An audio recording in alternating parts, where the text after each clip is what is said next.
Can you hear me? I can't hear you. Ah, there you go. Can you hear me now?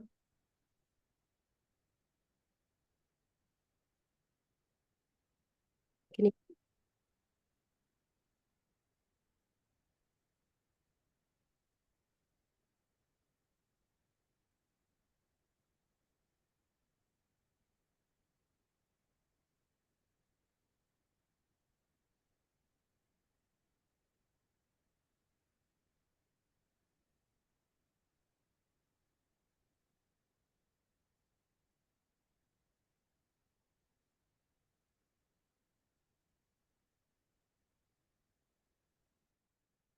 Can you still hear me? Yes, Cheryl, I can hear you. Okay. Let's see, let's try that. Hi, Christine. She stepped away.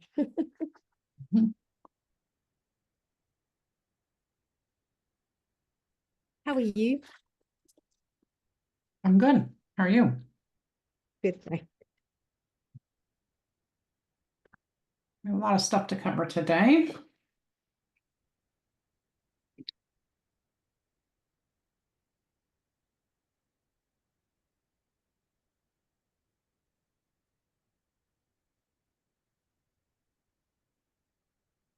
Let's see.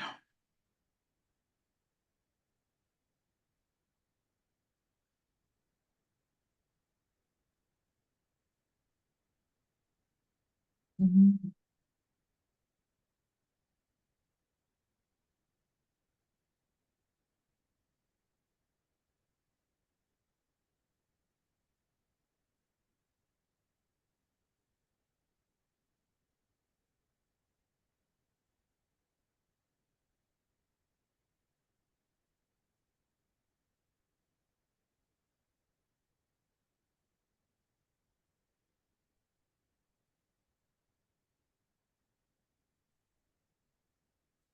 Okay.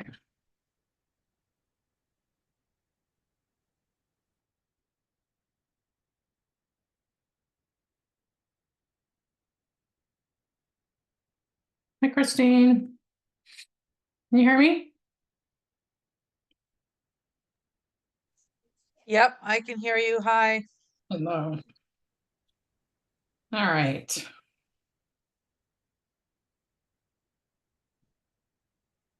Keep getting something on these glasses. All right. Welcome. Oh, I guess I should go on video.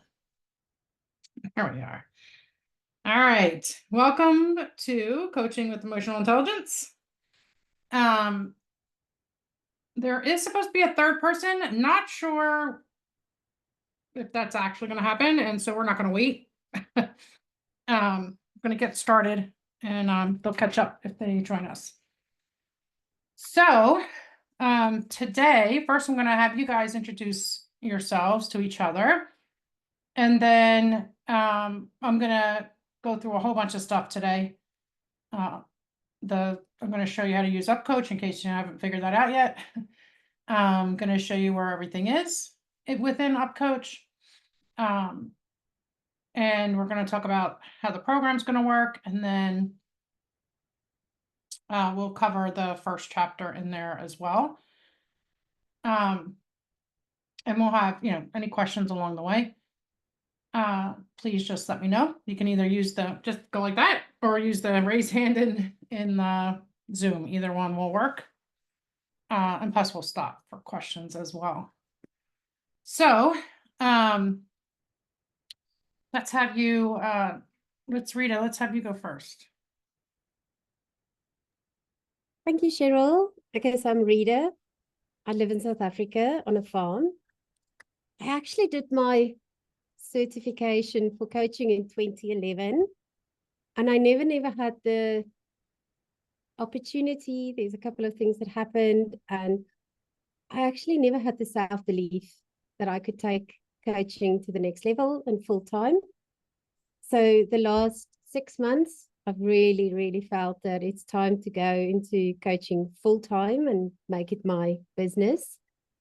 So that's when I connected with Cheryl. We looked at my opportunities, we looked at what we need, and I think it's fantastic if I can jump back into a proper, just basics, run through everything. So I've got other certifications, but I'm very excited to basically overview everything again that I did in 2011. So I'm excited.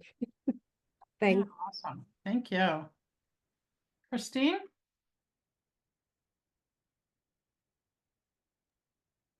Hi, ladies. I'm so excited to be here and to see your smiling face again, Cheryl. So I got my coaching certification in, I think, 2000, I don't know, 18 maybe, through Cheryl was my mentor coach then. And I had a lot going on in my life, and I just never really pursued it, even though it was my passion, much like you, Rita. And over the past few months, it's really been nagging me that I just need to move back into this space. And then Cheryl offered this, and I went, oh my gosh, that's so perfect, because I feel rusty and insecure about my coaching skills now because I haven't used them in so long. My muscles are no longer flexed anymore. So I'm really excited to be here. And just to let you know quickly, my son is, Cheryl knows, he's military. We're having big phone issues with him.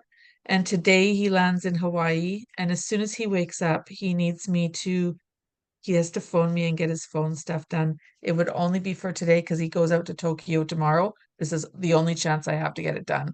So I might duck out for a little bit. And if so, that's why, and my apologies. Okay.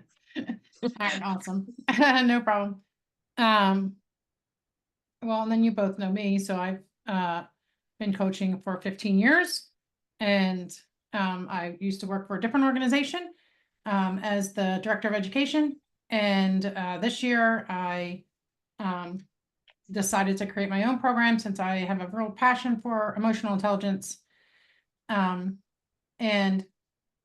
I'm a good creator, so I decided I was going to put together this program. So, and I'm excited about it. So before you guys, we've had 14 people go through the program already. And I've taken feedback and I've tweaked here and there, but last Thursday I got notification from the ICF that everything is now accredited. So no more changes. This is it. This what we have approved is what we run. So I'm excited for that. I didn't have to make any corrections from their end. So that was really great. I was very excited about it. So you two are the first to go through with it being accredited. So now the Yay. other ones, they still get to count it as accreditation because it backdates, but you're the first ones that are going through it like officially. All right. So what we're going to do is I'm going to be sharing my screen a lot. And don't worry about this. I just want to say, don't worry about the smallness of the class. I have, there's 2 other instructors that you're going to have exposure to throughout, at some point through the course. And I have a library of example coaching sessions. So where we lack in having in-class coaching from other students, we will make up that way. We will watch, well, we have 4 that we're definitely going to watch anyway, to kind of show you how the skills are being really used well, and with emotional intelligence as well. So they're all passing recordings from the ICF. And 2 of them are from our pilot. So that was exciting too. They both passed with their ICF accreditation. So there's that. And then we have people that will come in and do some coaching and also be coached by you guys. So again, we have lots of friends in the course, and so don't worry about, you know, you're not going to be coaching each other the whole time. So don't worry about that. All right, so I'm going to share my screen.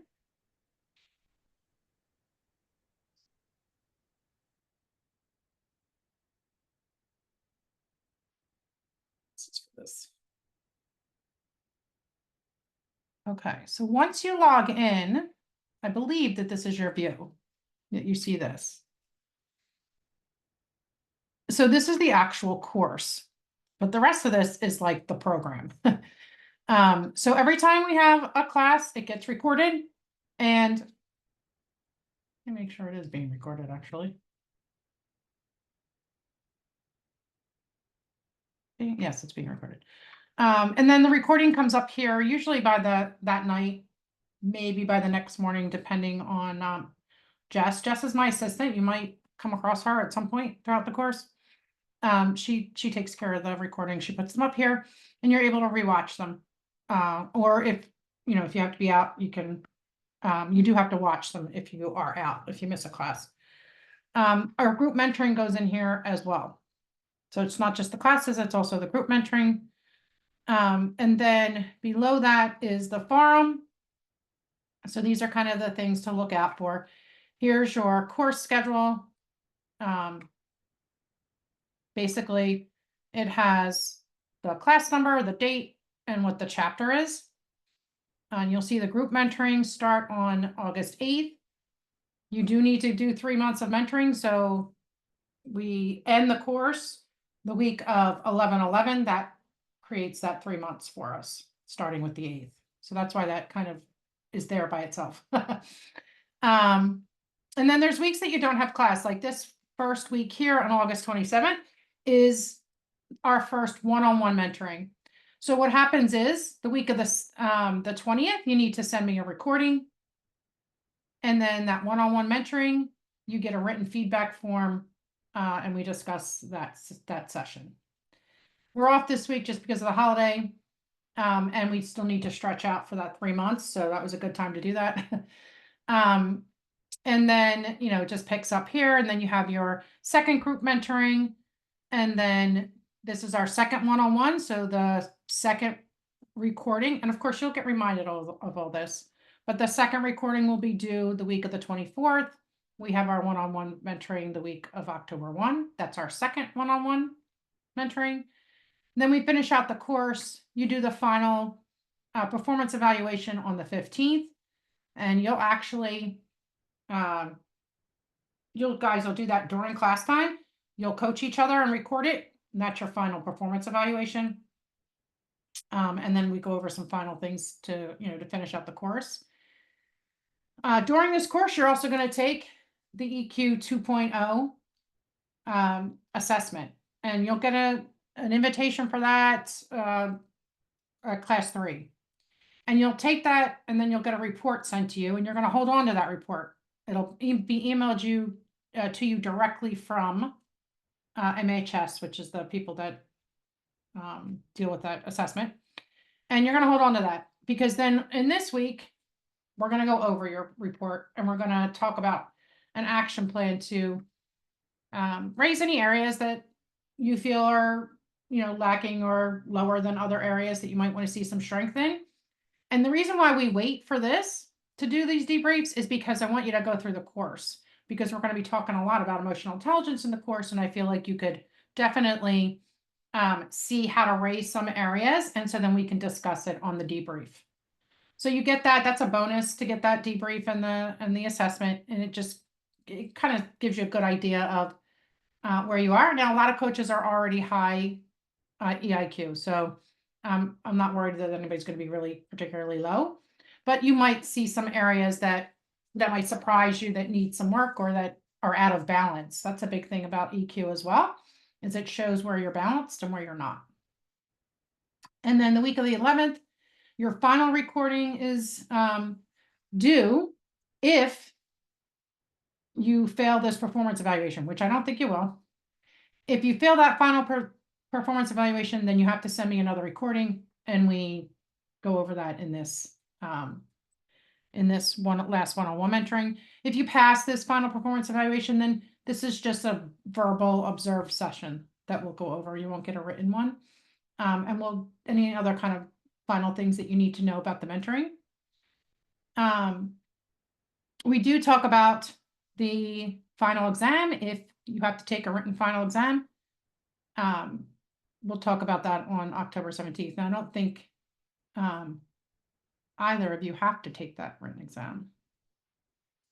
Because you don't have to take it unless you're going up a level. I don't know, Christina, you might have to. We'll have to see. I'll have to check your individual information. And then Rita, you have your ACC now, right? They gave you everything that you needed for that? So I've ACTP, so it's actually level 1 and 2. I've got the 600 coaching hours, and yeah, so I need the written exam. So you have to retake the exam. And so, because you're going to a PCC from okay, so good. So then that will work. Christine, do you think you'll have to take the exam? Did you take the exam already? No, I didn't. Okay, so then you're both are gonna have to take the written exam. So the written exam you do at the ACC, at the ICF level, but everything else is done here at our level. So the only thing you'll do is after the mentoring hours are complete, you'll go to the ICF and you'll tell them that it's you've graduated from a level 1 program, and I'll walk you all through this. And then you'll schedule your final written exam, which is usually right now about 2 weeks behind. And so you'll schedule 2 weeks out, you'll take the test, it's proctored by Pearson VUE, and it's 3 hours that you get to take it. They just increased the 5-minute break to a 10-minute break, and they give it to you halfway through. That's the only break you're allowed. You can't get up for any reason.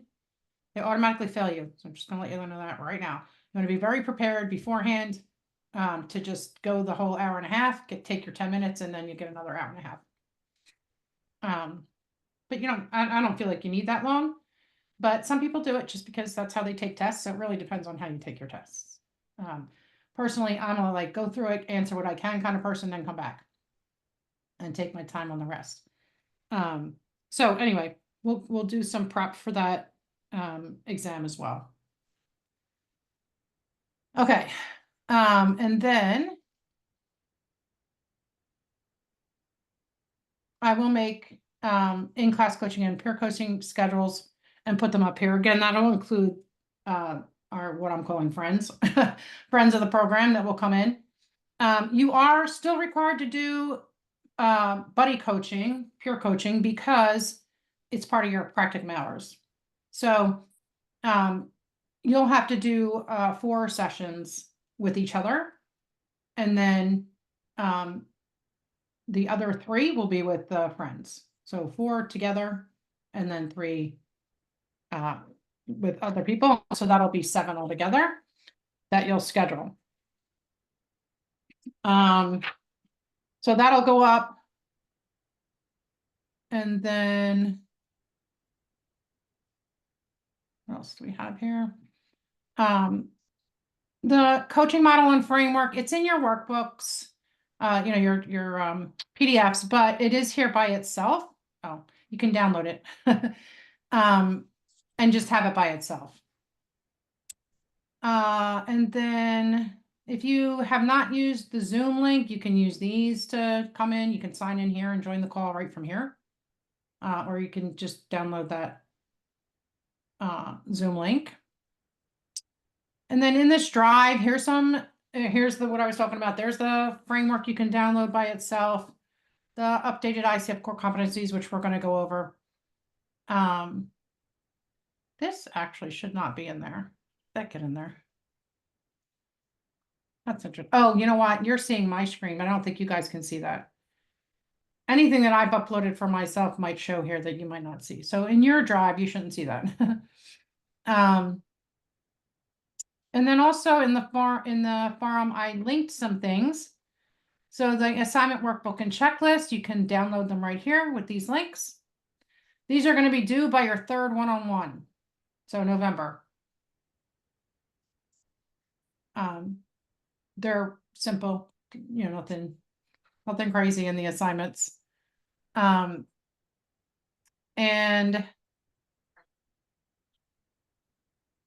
this is the link for your mentoring, the one-on-ones.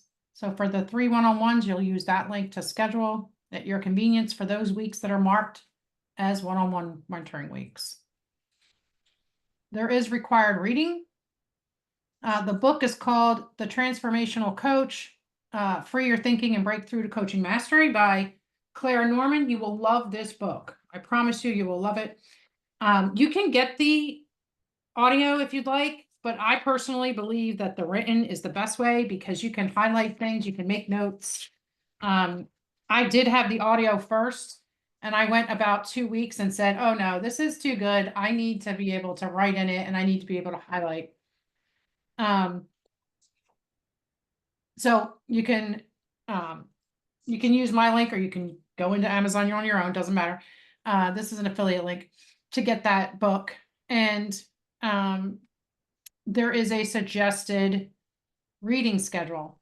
This is just what I put together. It does not matter. It's up to you how you want to read it.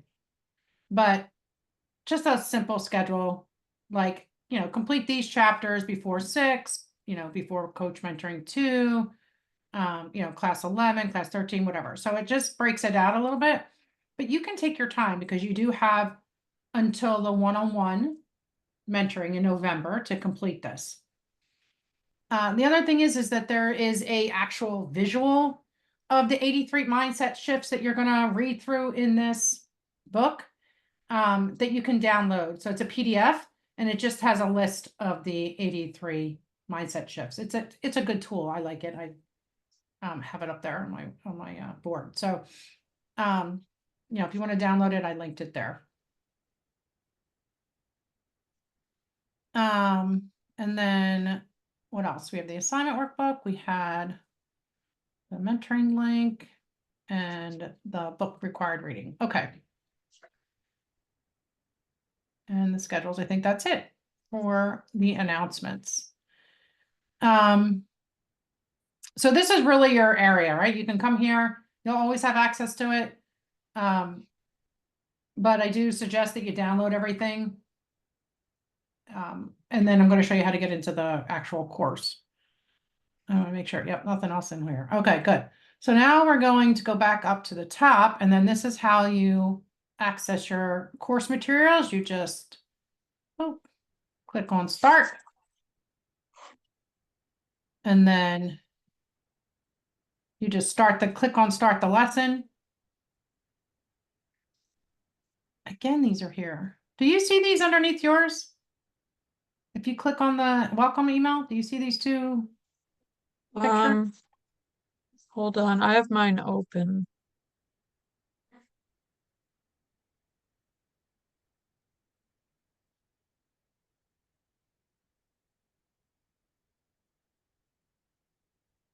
I'm really curious as to why that's there. Again, it might just because me.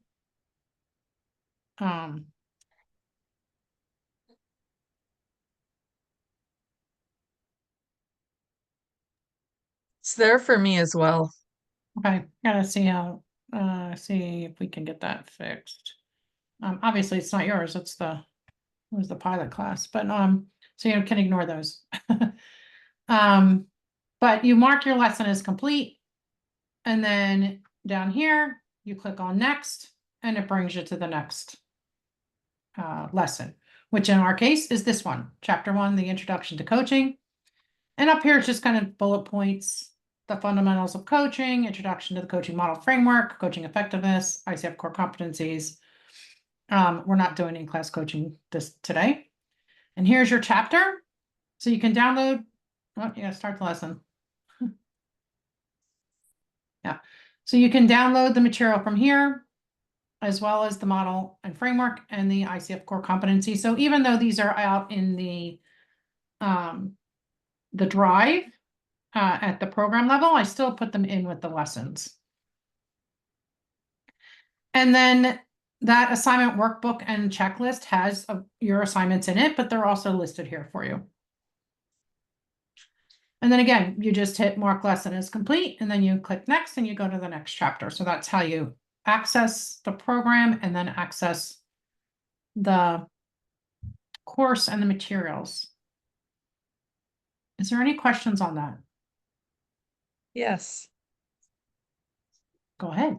So this morning I downloaded and printed out the level 1 on what we're doing today and went through it all. And then at the back, page 10, there is the reflection exercise, personal coaching vision.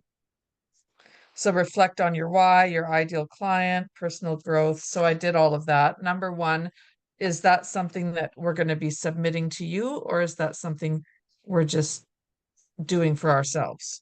Yeah, that's part of your assignment workbook. So download the assignment workbook. No, hold on. I'm okay. So that's different than the assignment workbook. So I have the assignment workbook right here printed out. Okay. Okay. But in the, where is it? Hold on.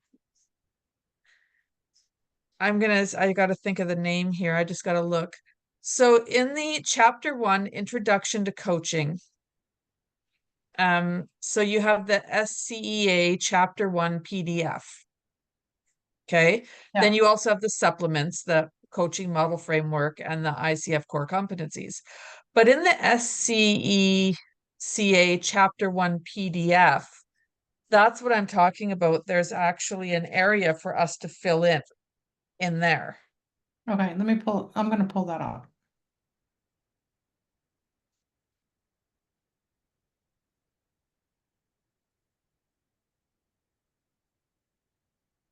Because now I realized I marked the personal coaching vision as complete because I did that this morning, but I didn't do it in the assignment workbook. So I think I got confused and I'm going to have to do it in the assignment workbook now.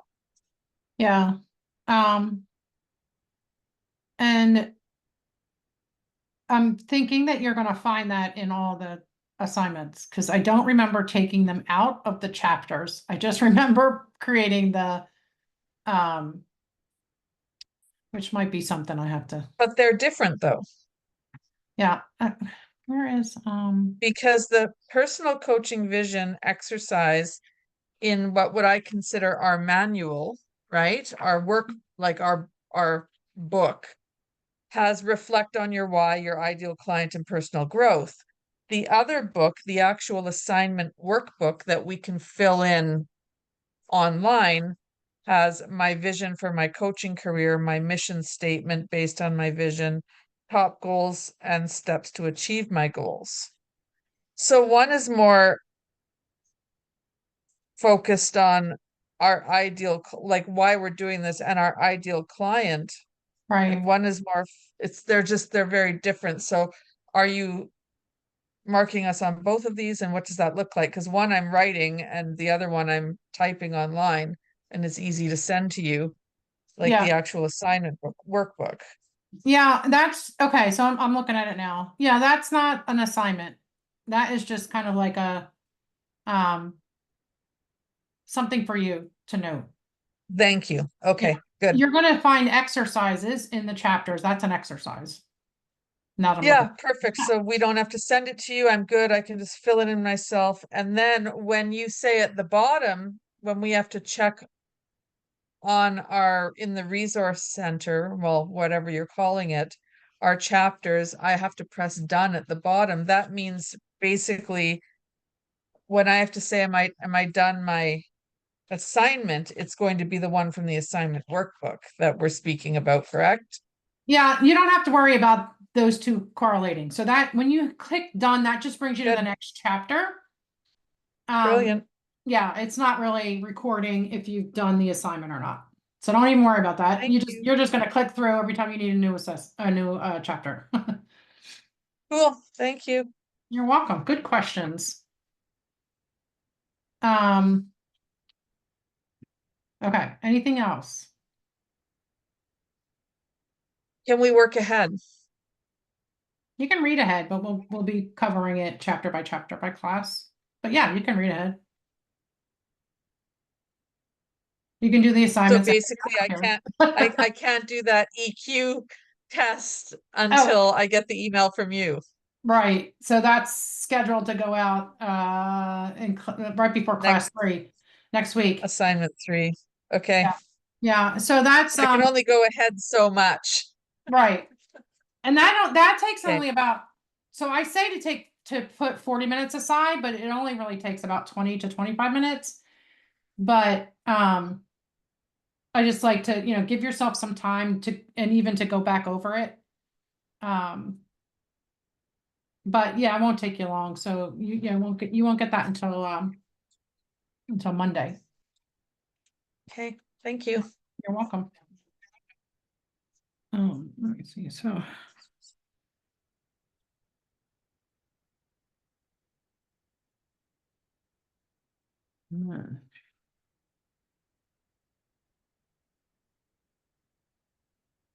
okay.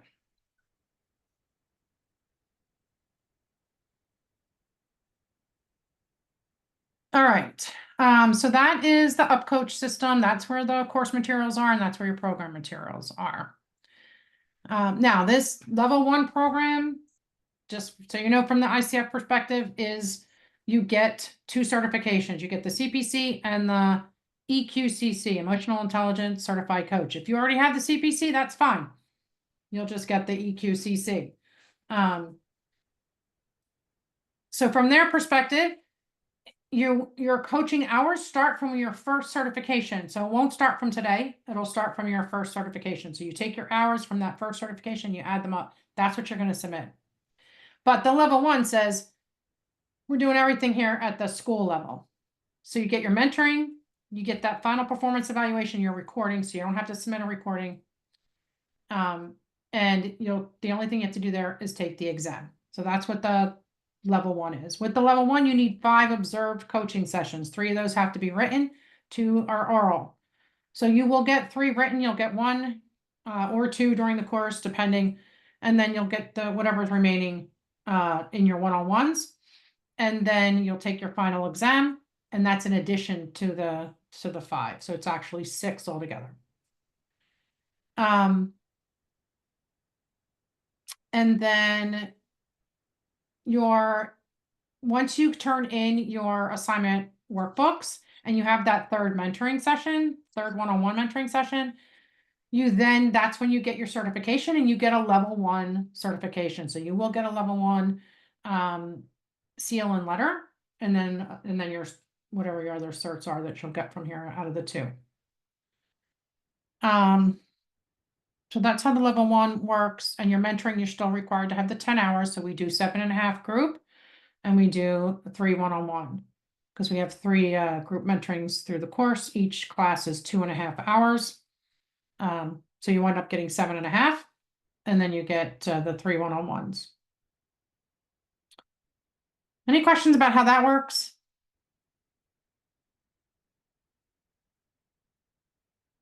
Okay.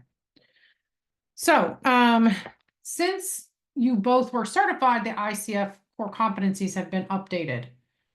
So there are new core competencies. They went from 11 to 8.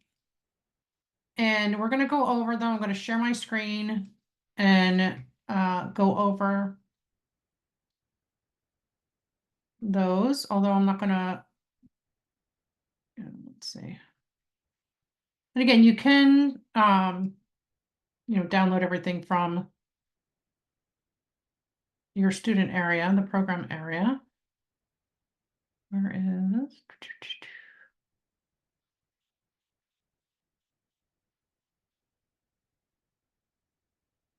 Nope. I have the short version. I want the long version.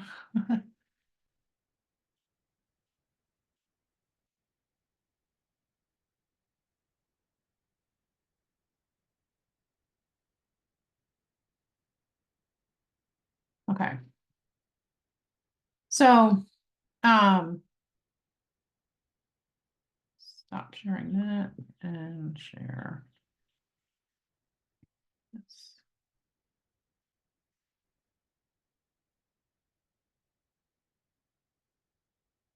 Okay, so like I said, we went from 11, if I can share this as well.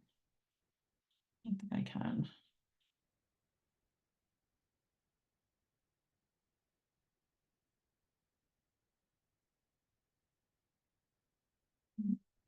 All right, let's do this way. I'm going to show you the short one first, and then we'll look at the bigger one.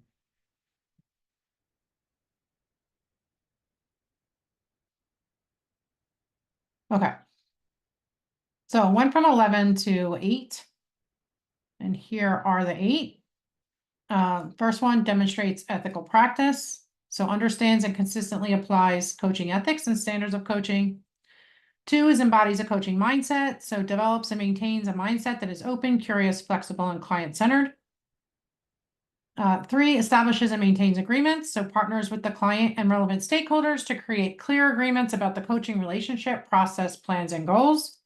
And establishes agreements for the overall coaching engagement, as well as those for each coaching session. 4 is cultivates trust and safety. So partners with the client to create a safe, supportive environment that allows the client to share freely, maintains a relationship of mutual respect and trust. 5 is maintains presence. So is fully conscious and present with the client, employing a style that is open, flexible, grounded, and confident. And then 6 listens actively, focuses on what the client is and is not saying to fully understand what is being communicated in the context of the client systems and to support client self-expression. Evokes awareness, facilitates client insight and learning by using tools and techniques such as powerful questioning, silence, metaphor, or analogy. And 8 facilitates client growth, so partners with the client to transform learning and insight into action, promotes client autonomy in the coaching process. This is a good print form that you can just put around you so that you have those 8 in front of you. And then we'll look at the full document.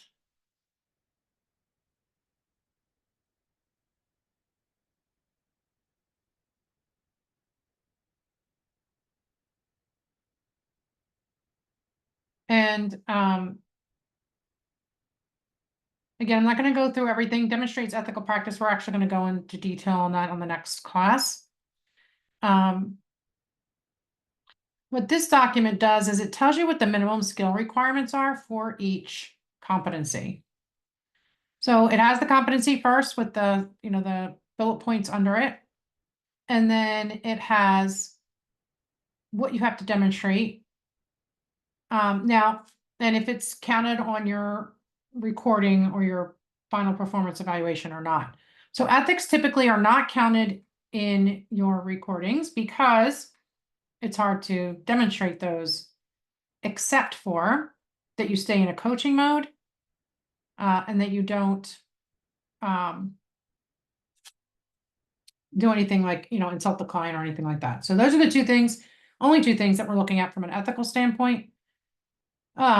So telling the client what to do or, doing any kind of, I shouldn't say any kind of it. You can do, they allow a certain amount. It's a scored system, which we actually use. We use the scored system from the ICF. They give us that formula, and that's what we use when we score your final performance evaluation. But, if you're in the therapeutic mode, like past things or consulting mode, those are 2 things. And then anything that you would do that is just unethical in general for a client, that would fail you. Otherwise, they're not looking for all these, things that these 9 things that are listed, because typically these are shown in your coaching agreements, in your consults, and then of course in your ongoing coaching in your own communities, in coaching communities in general. So the second one also is not assessed in the recording.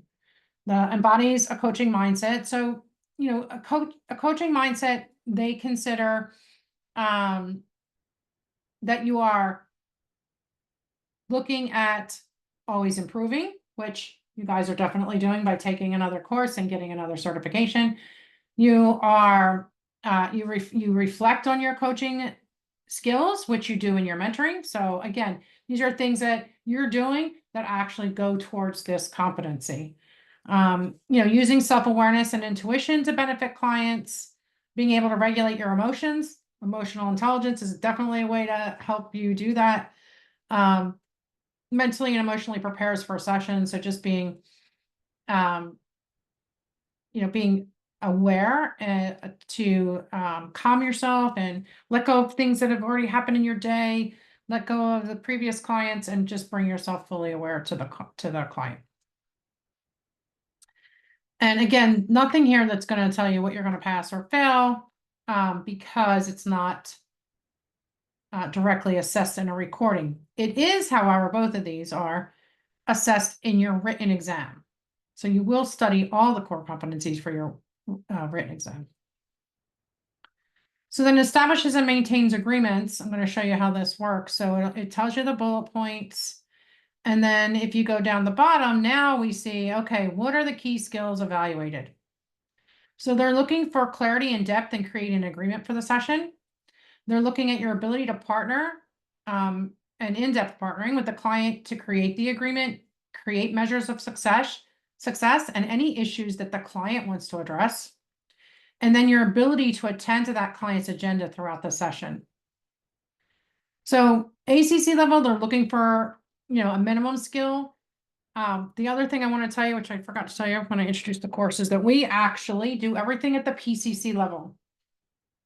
So when we look at, what you're being taught the markers, the PCC markers.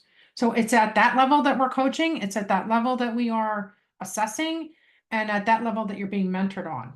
Why do we do that? Because it's more universal than the ACC. And why learn the ACC and then have to learn the PCC, right? To be, to get your PCC. So you learn at the PCC level. And then, you get your ACC, or in your case, the PCC, but you're ready to build on those PCC skills to go for your PCC later. So that's what we do, here in the course.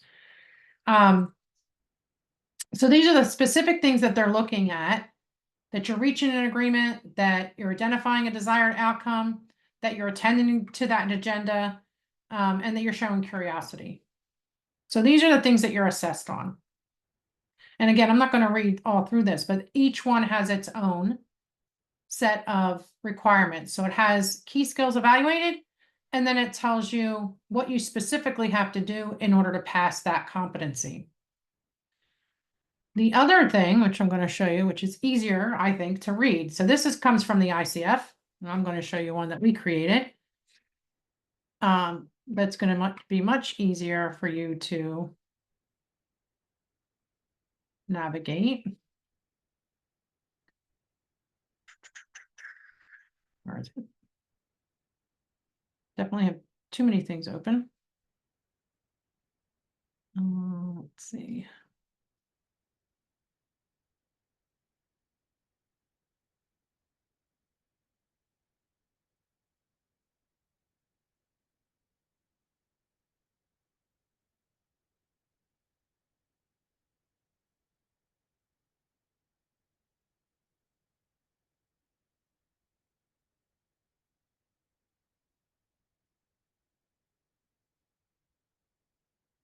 Okay, so here's that one out. And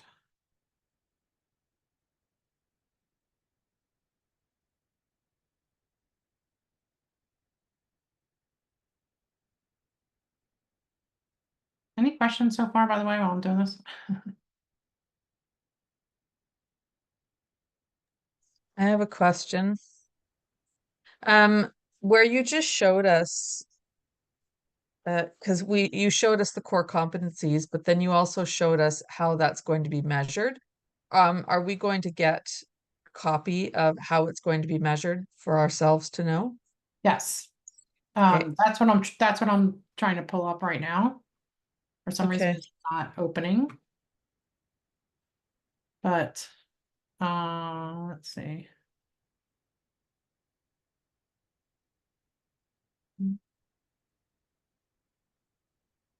Okay, and while you searching or convincing the document to open. Do Christine and I just schedule our peer coaching with each other Yes. and log it? Okay. Well, I'll have the schedule so you know which weeks to do it, but yes, you schedule with each other. So you'll need each other's contact information. You can put it in the chat to share that if you'd like. Okay.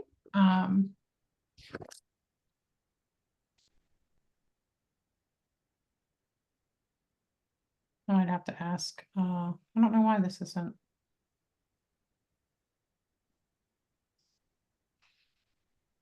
opening. Got like an error or something. So what I'm gonna do now is, there is one in the. Sorry, there still might be a couple tech issues as we go through. Hopefully this is not gonna be a problem typically, but let's go to the instructors. And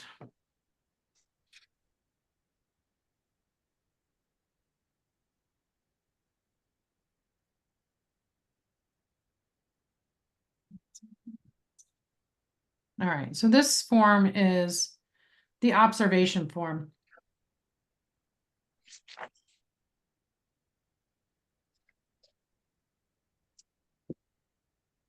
And the only difference between this one and the final performance evaluation one is that it's scored. So the final evaluation gives you a score. But basically, this doesn't look very big, I don't think, for you guys. So let's see if I can make it a little bigger. Yeah, so this is what we're looking for, right? We're looking for, here's the competency. And then are you partnering with the client to identify or reconfirm what the client wants to accomplish? The measures of success, the importance or the meaning for the client, what the client wants to address. So these are the things that we are going to be assessing in the observed sessions as well as the final performance. The final performance, though, is getting graded. You have to have a certain score in order to pass that graded one. And we'll go over that when we look at the graded sheet. But basically this goes through all the core competencies and the markers, the PCC markers. So each one of these points is a PCC marker. And actually I can give you the actual PCC markers. That should probably be in the drive. So PCC markers, I'm going to upload them to the drive. So you can just see them all like this. And actually I'll upload this too. So sample observation form in drive as well. And then, so we do these and then you get these. You get the observed sessions. Anything that's written observed, you get this form. These are done in real time for the verbals. So when you're having in-class coaching session, I'm filling this out, or your other instructor is filling this out, and then we're all going to review it afterwards. So we have the coaching session, and then we, as a group, look at the form and give feedback and have discussions around it. Because we feel like, we can all learn from the feedback, but we also can learn from the comments and the discussions that we have. So we do it in the class. So this is the observation form. Again, I will upload that to the I have to find a different name. I don't want to be repeating anybody else's stuff. So just in the program area for now, I'm going to call it. That's where that would be. Okay, so then close that out.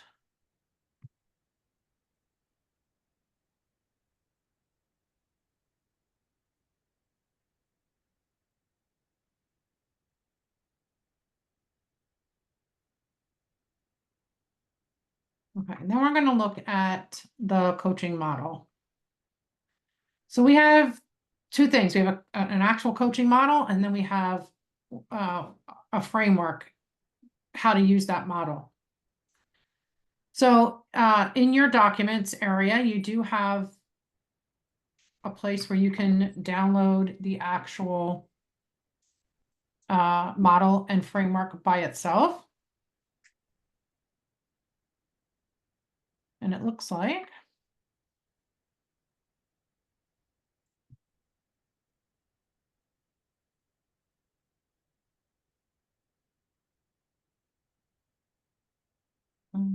maybe that's why it won't open.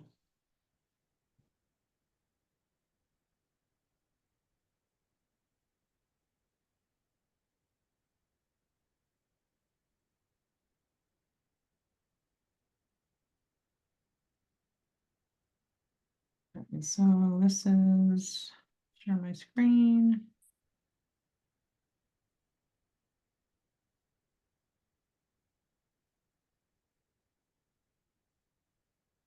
So this is the model and the framework.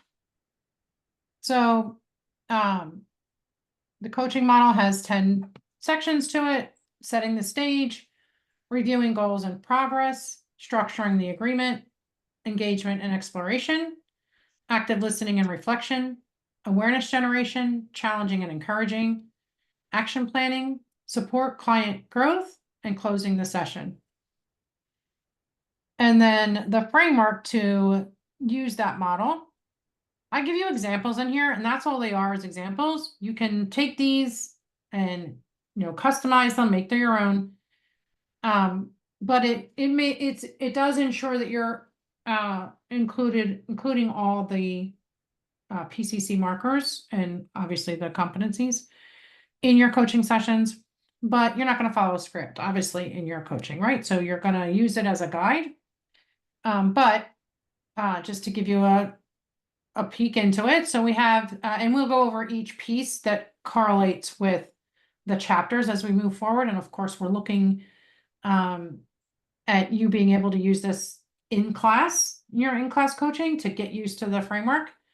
But setting the stage is just basically thinking about where is the client right now. So, welcoming them. Are you ready for our session? Thanks for being here today. How are you feeling? Anything there that's going to open up that conversation with the client. And then you're going to reiterate that you have a safe space. Now, I know Christine has anyway, but we're taught to say that that you follow the ICF Code of Ethics. Everything you talk about is private and confidential. We don't say that. You actually will get failed for that. So I want to just throw that out there. That is not something that the ICF wants you to say, because that's not true. If you were going to state that, then you'd have to state the caveats of what you can break confidentiality for. So that's something that you cover in your consults or your onboarding with clients. It's not something that you cover on the individual sessions. So we've given you something else here to kind of get the conversation going and prepare the client. So something like, I want to remind you that, as always, our coaching sessions take place in a judgment-free zone. This goes towards emotional intelligence as well. And during this session, I may take some notes. I'm happy to share those at the end if you'd like. Is that okay with you? Again, this is just setting the stage, getting you ready to move forward in the conversation. Now, if it's an ongoing client, you can do this or not. This depends on your style. You can review previous goals and progress. So last session we discussed yada yada, and at the end of the session you agreed to do such and such. How have you made out with that commitment? Have you celebrated your progress? What got in the way? How can you remove that and accomplish the commitment? Again, that's just a way to address it if you do that in your coaching. It's not required. Then we go to the agreement, and this is the part that is required. So you're going to use open-ended questions to explore the topic of the session. What would you like to focus on in today's session? Or what would be most helpful to explore? What's important for you to work on? What would you like to think about today? Any of those, or any of your own versions of that, right? We're just asking the client, what is their topic? And then you want to dive into what they would like to achieve in the session and how it will be measured. So what specifically would you like to walk away with at the end of the session? How will you know we've achieved this? It's 2 questions. Again, I'm emphasizing because I know some coaches are taught that the whole agreement is 2 questions, and that's not the case. So you have a topic question, and then you have an achievement question, and then you have a measurement question. So there's 3 parts to that coaching agreement. What specifically would you like to walk away with? How will you know we've achieved that? There's some additional options there. Now that we've explored X, Y, and Z, what specifically would you like to walk away with? How will you know this session has been successful? What will make you feel this time has been well spent? And then you're going to check for meaning. You're going to reflect back the agreement. So what I hear, again, this is your prerogative to how you do this, but what I hear you saying is that you'd like to focus on whatever the topic is at the end of the session. You would like to have whatever the result is. Is that correct? And then what will achieving this goal mean to you? So you want to check in on the meaning. What will change for you? How is this important for you now? For what purpose do you want to achieve this? Those are just some sample questions. And then we go into engagement and exploration. So we want to explore the current situation. What specifically about this challenge or situation is a problem for you right now? So we're exploring the here and now. And then we're questioning, we're exploring what they might have already tried. So what have you learned from trying to solve this so far? And then you want to check in on the current reality. So how is the situation impacting you right now? Or what's different about this situation from others where you were successful? Things like that. And then active listening and reflection. So what beliefs do you hold that might be stopping you from moving forward? What is making you think that is true? These are just, again, sample questions to challenge any limiting beliefs or assumptions, and then encourage the client to consider alternate perspectives or solutions. So what would really help you to look at the situation differently? And then we have 6, awareness generation. So facilitate the discovery of new insights and perspectives. What new insight have you gained about this situation? What else may be going on? Again, challenging limiting beliefs to encourage self-exploration. So what might be another explanation or perspective on this issue? And then being challenging and encouraging. So push the client to go beyond their comfort zone in a good way. So what's one step you could take that feels a bit outside your comfort zone? What's going to be different this time? Provide support and encouragement. How can I support you as you take on this new challenge? And then action planning. So collaboratively develop action steps that the client can commit to. So what specific actions will you commit to before our next session? What is the next or some other, steps that you can take? Again, your language. And then ensure that the actions are specific, measurable, achievable, relevant, and time-bound. So we talk about the SMART goals in this course. Of course, there's other models that you could potentially use. This is the most simple, I think, for coaches. When do you want to have them completed by? How will you measure your progress on these actions? And then you want to support the client growth. So support clients in achieving their personal and professional goals by helping them to overcome any obstacles. What obstacles do you feel could get in the way of you accomplishing your action plan? How do you plan to overcome them? Support them to build in accountability. So who or what would support you in accomplishing this? And then closing the session. So summarizing the key points in the client's commitment and get confirmation. Now, this again is a suggestion. Some coaches don't review the actual action plans, and they'll just ask the client to highlight the action plan. So that's a preference, whether you do it or you ask the client to do it. At the PCC level, most coaches are letting the client do it. And they're just asking something like, could you, repeat back to me the actions that you're going to take so I kind of have them solid, or, whatever, again, your language. Or you can do this check-in as well. And then you're going to partner with the client to close the session. So how much progress have you made towards what you wanted to accomplish? What else would you like to explore before we close? Some other questions. Do you feel like we've been successful today? What was your biggest takeaway? What does it mean to you knowing XYZ if there was some big awarenesses?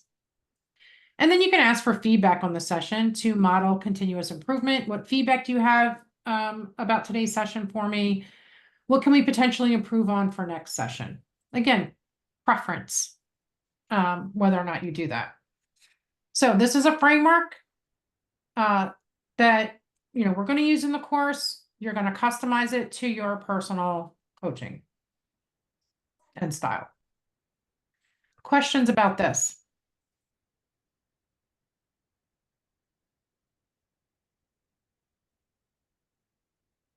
Okay.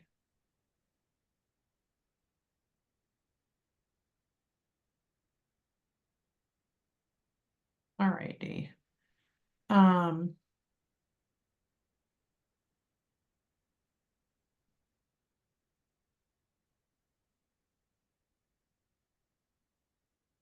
going to show you. Oh, the other thing is, I'd like you to make a list of 10 topics to get coached on. This way you kind of have them ready for the course and you're not scrambling to figure something out. So 10 topics to get coached on throughout the course. And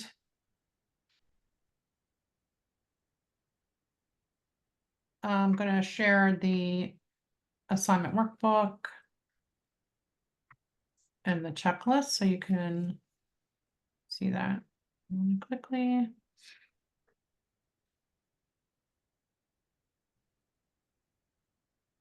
All right, so here's the checklist.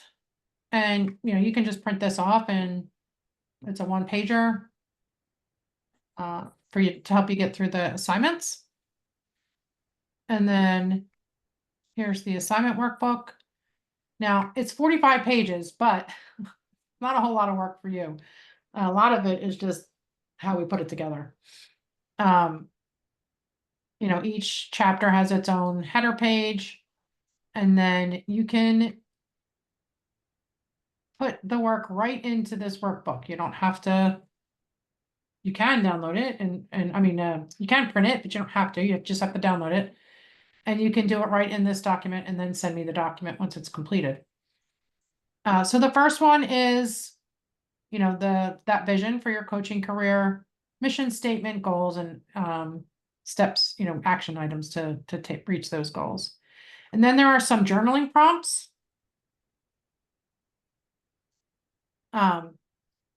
Again, right into the book, you can write them.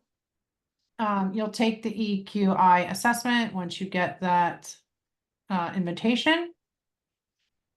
And then I give you some tools. There's an onboarding manual and a client contract, and they are linked here so that you can customize them. They are Canva documents, but you can use them in the free versions. You don't have to get the paid versions for them. And then there's also a sample of a 3-party agreement. Now you don't have to fill out this 3-party agreement. These two, you're going to just put the, as in-depth as you want to get, but for the assignment purpose, you just need to have like the main information in there. You don't have to get too involved, but if you're going to use these for your business, it's a good idea just to do that, to go through it and make it your own and use it in your business. And then we talk about the role of emotional intelligence. So I ask you to consider a few things and make notes on it. And then again, different things, identify areas of improvement from the EQI results that you get, the report that you get. You have a worksheet here. And then ingrained thought activity. Trying to see which one. And then a reflection exercise. Keep going. You are going to take the Johari test. You're just going to take that test and then include they give you a PDF. Once you take that test, and you're just going to include it with your workbook when you submit it. And then you're going to set some goals. And then you're going to do the wheel of life exercise. And then that one has a few pages of questions. And then your vision and values. And then preparing for your first or your next client. And then the final evaluation we do right in class. But once you are done that final performance evaluation, because you're going to record it, then you will submit this form. And you are required to have it transcribed. If you'd like me to do the transcription, we can do that. It's $25 for a 30-minute session. You'll just do the pay now. But you'll look at this form. First, I don't think it's going to let me share that. No, I'm going to have to stop sharing or change the share.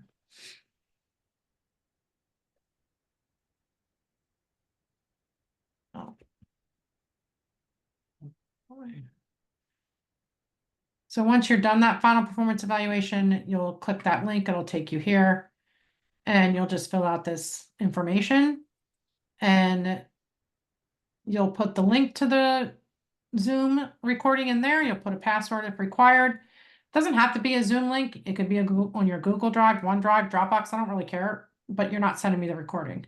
You're sending me a link to the recording and then the password if it's required. And then you're sending me a transcription, or if I'm doing the transcription, then you'll just say, you know, paid. So I know that I've got your payment and I need to do your transcription. And then any comments that you have, and then you're going to hit submit. So this is for your final performance evaluation. And then back to the assignment workbook. After that is your reading, your required reading and assignment. So you're going to be reading the chapters. Every chapter that you read, you have to answer these 3 questions. What have you learned from the chapter? What will you experiment with in your coaching as a result of that learning? And what do you hope will be different as a result of the experiment? So they don't, again, simple answers. You don't need to do, an essay or anything like that. It's just highlights of what you've learned, or even something that you found interesting in there would be good as well. And so it does this for all the chapters. And then at the end is your peer coaching log. So you'll put who you were paired with based on our schedule, the date that you actually completed the peer coaching, and then you sign it. Once you're done everything, you send it to assignments@sccoachingacademy.com. Questions about this? What's our cohort number? You are cohort 4.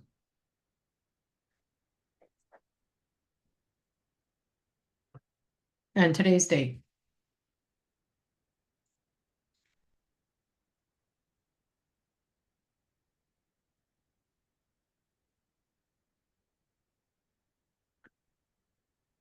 Okay. Questions? Any other questions? All right, we're going to take a break. And then we'll come back and go over our chapter. So it's 2:10. We're going to take 15 minutes. 2:25. Yeah, 2:25. Just keep your, just turn your video and your audio off, but stay on the line. And I'll see you back here in 15. Thanks.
Okay.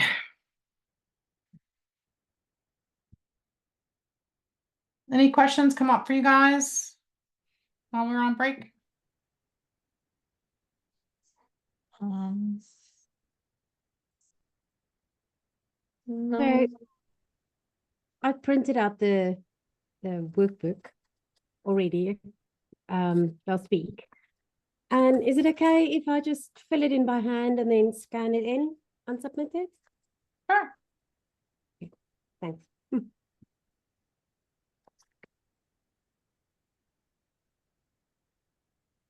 Okay. All right, so we're gonna do two things. First thing we're gonna do is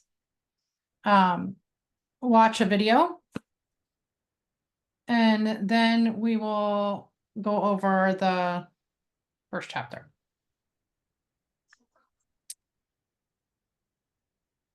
I remember how to do this. I've only done it a couple times, but so I want to use this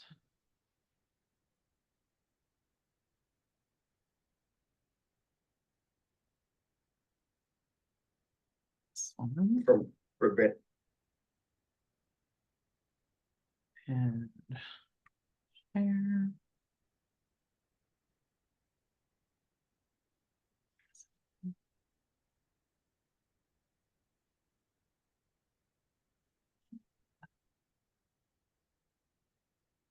Yes.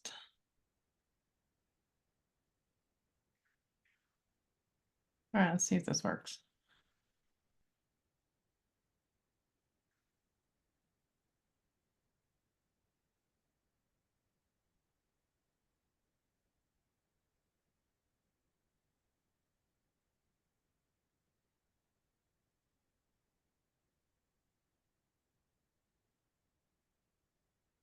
So what would you like to focus on that Hear would be that? of value to you? I really You can't hear it? Okay. could use some help with my golf game. I think I'd like to focus on that. And what about your golf game would you like to address? Well, my consistency, my reactions to poor shots. I think I've been having so many inconsistencies with my golf game. It started like a few rounds ago. I can't seem to get out of this slump. I'm not consistently hitting the ball cleanly, and my play is really just all over the place. I can never string together 2 or 3 good games at a time, and it's really frustrating. It's just one good game, a couple of bad games, a couple of bad games, and then like one good game. There's just no consistency there. Sometimes I shoot great scores. Sometimes I shoot bad scores. It's really beginning to bother me.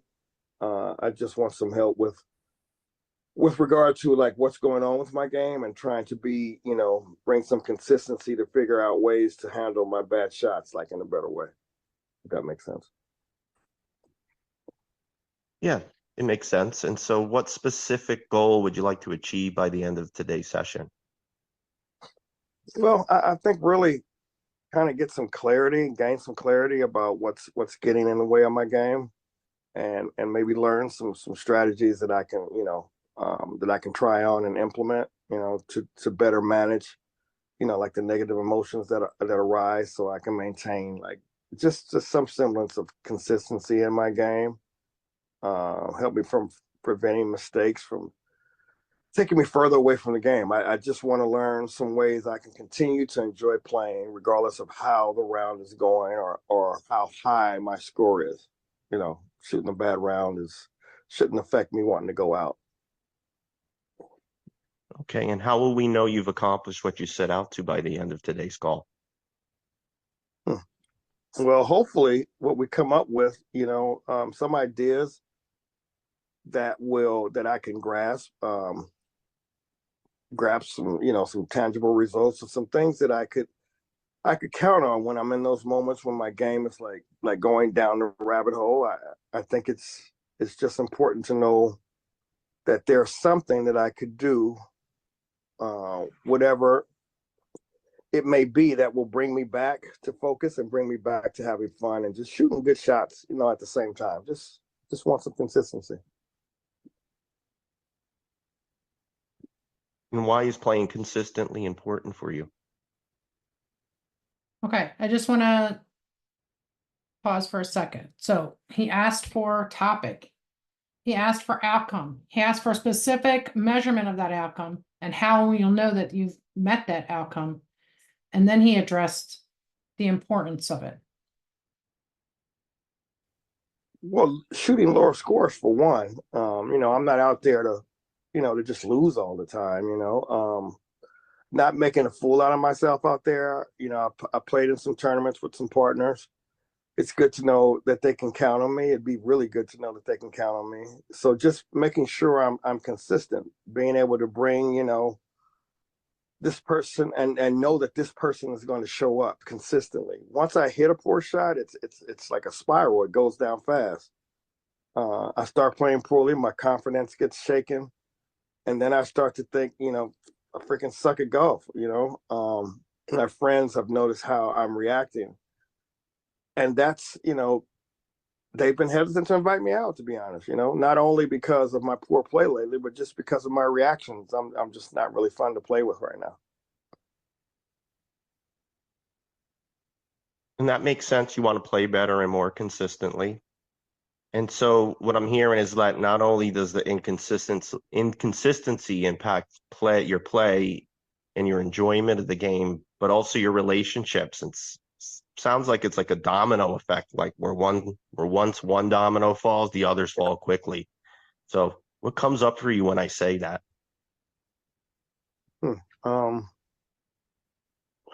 Yeah, I think it's exactly that. I think that's it. I think you hit the nail on the head. It's like a rabbit hole. When I'm down that rabbit hole, I fall fast and it's hard to come back. That just doesn't seem to be a way that's easy way to get out of it, get back to playing good golf.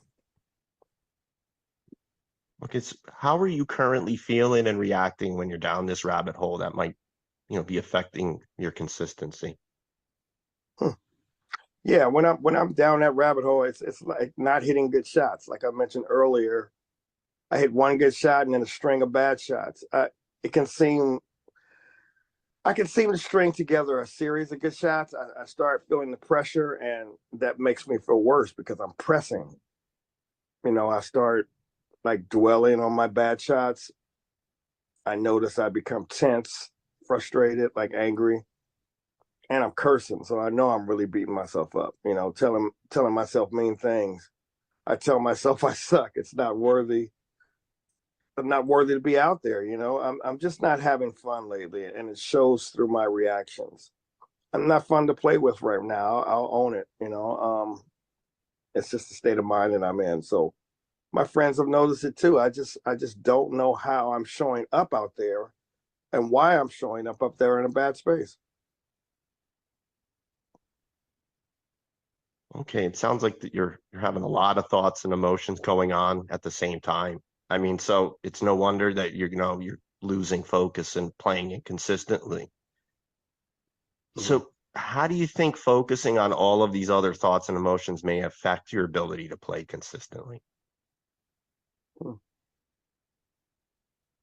I'm gonna pause a second there. So you notice he's checking in on his emotions a lot and how those emotions are affecting his perception and then his performance as well. Yeah, if I hit a bad shot, basically all those things you just mentioned go off in my head. I find it hard to move past it.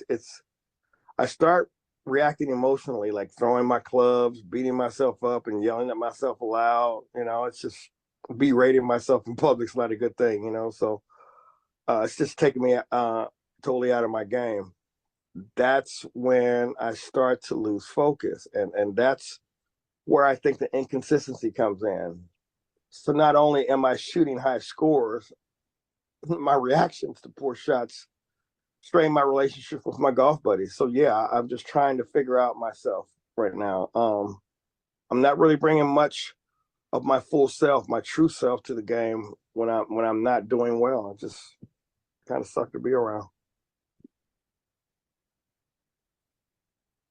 How would it feel to figure out a way to bring more of your true self forward?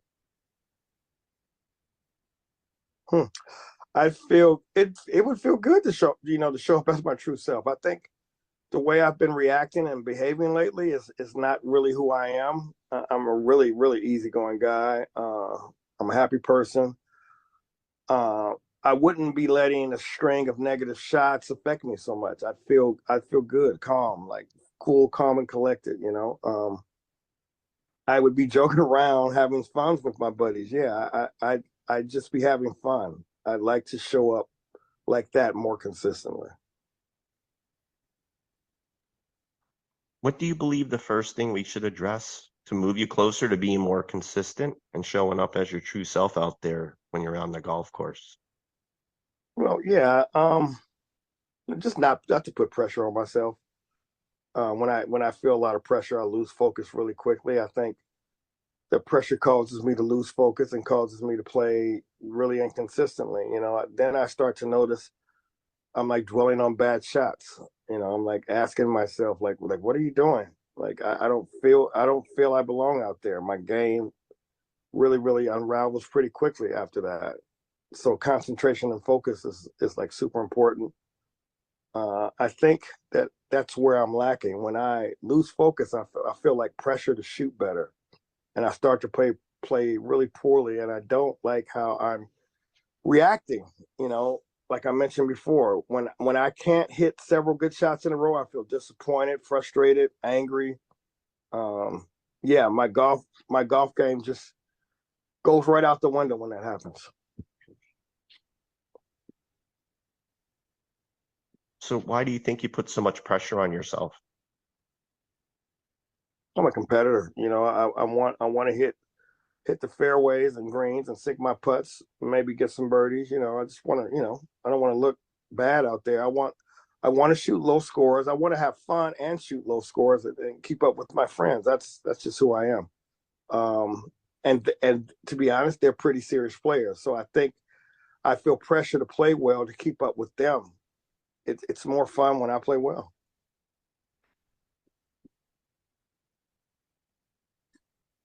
So how do you think this pressure might take away from the fun? Well, when I start to feel pressure, I start hitting poor shots, especially a few in a row. I think I get in my own head and it takes me out of my game. I start comparing myself to my friends and other golfers. I start wondering, what they may be thinking about how I'm playing. I'm not concentrating on my swing and the approach. That's where I think focus and concentration can help me with like playing more consistently. Like I mentioned earlier, it's a rabbit hole I go down. I'm like yelling at myself, acting out on the course. I'm really embarrassed by my scores and how I'm acting. If things aren't going as well as planned, I'd like to be able to show up as who I really am out there consistently. So yeah, I think if there are some ways, like a plan to help me with like the mental aspects of the game, to help me, I think I can play it a lot more consistently. Feel less pressure, and be able to really show who I am out there as a person. Okay, suppose you leave here today with that plan. How do you think that would feel for you? I think it'd feel great. I mean, to be honest, I would feel relief there. Is something I can do to shift and keep myself from going down that rabbit hole. Yeah, I definitely feel hopeful about having a plan that can help me play and show up just more consistently. Yeah. I applaud your willingness and to take a look at yourself and try to figure out how to do something differently. Yeah. So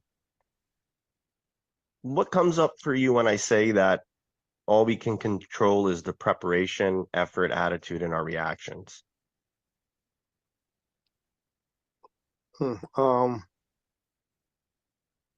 Yeah. As I think about it, I can see there's quite a bit of things in golf. All I can do is like try to gauge the distance to the hole, like select the right club, focus on my mechanics, and hopefully just prepare for the next shot. Of course in golf, there are a lot of factors: wind, slope, condition of the fairways, greens that are out of my control. Yeah, I can hit a great shot, but if the fairways and greens aren't in good shape, it can't affect even a good shot. It's, as I think, those are the things I can't control, but could still affect the quality. But those things could still affect the quality of my shots. Okay, so when you think about those factors that are really in your control, how would that help you feel differently about your game?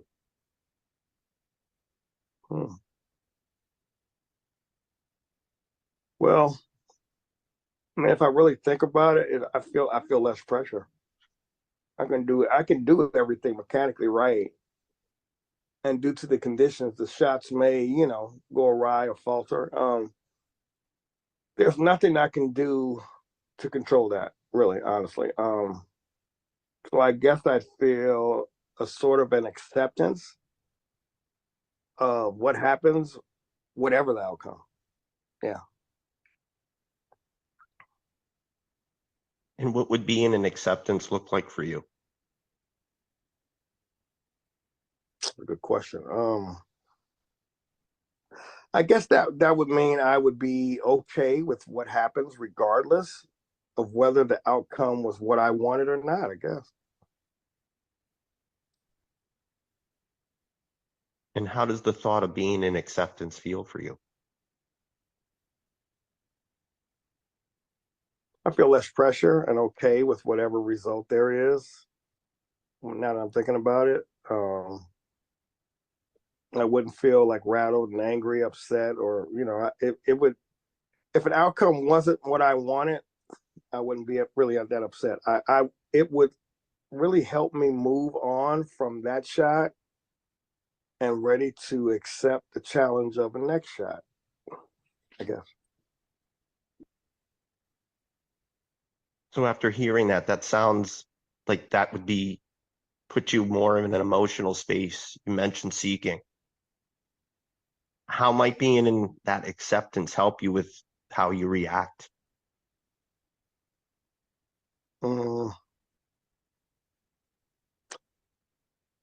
As long as I can say that I did all I could do to hit the best shot, I think I'd be okay with any result. That would help me stay calm, focused, loose, even if I didn't like the shot I hit. I have to admit, I want to hit a good shot. I want to shoot low scores. If that doesn't happen, it's fine. I just want to be a better player out there, and I want my people to really enjoy playing with me. Yeah, so it makes sense that you'd want to see, tangible results in terms of, outcomes like a good shot or low scores. Yeah. Are there other aspects of golf, other aspects other than performance that makes golf meaningful for you? I'm a really technical person. I like the technical aspects of the game. I enjoy like strategizing the approach to the hole, like making sure I choose the right clubs for the conditions. I play on beautiful courses, some having a lot of beautiful views. I love being out there. I'm connecting with friends, networking, and just going out there to have a little fun.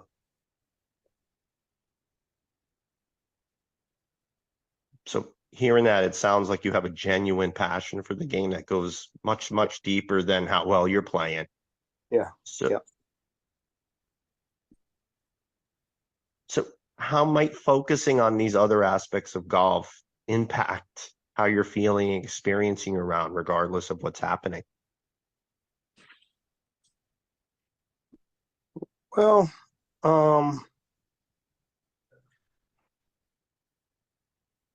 yeah,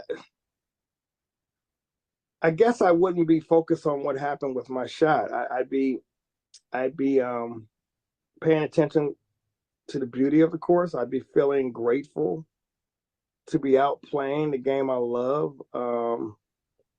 I'd just be out there having fun. I'd be concentrating on my approach, club selection, and I wouldn't be reacting to bad shots.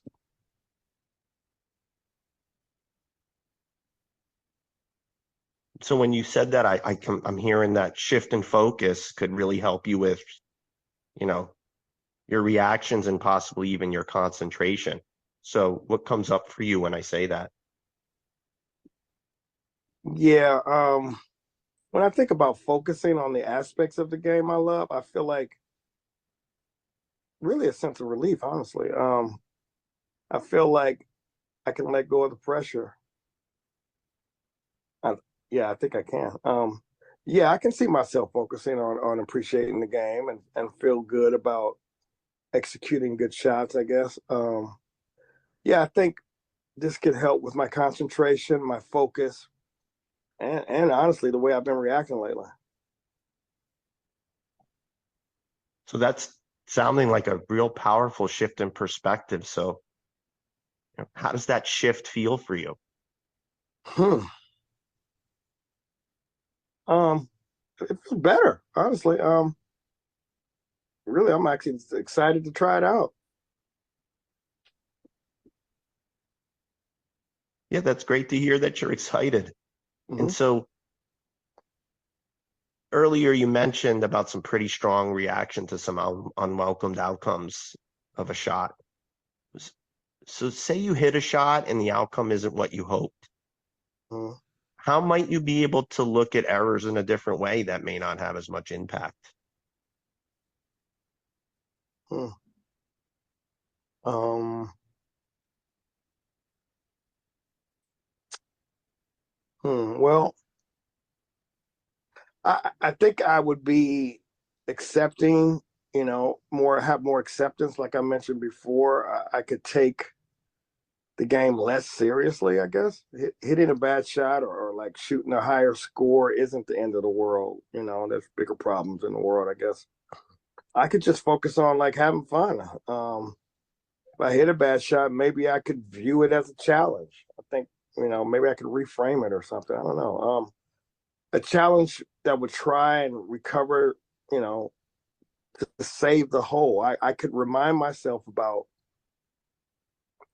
things that are in my control, my mechanics, my setup, my approach, those things.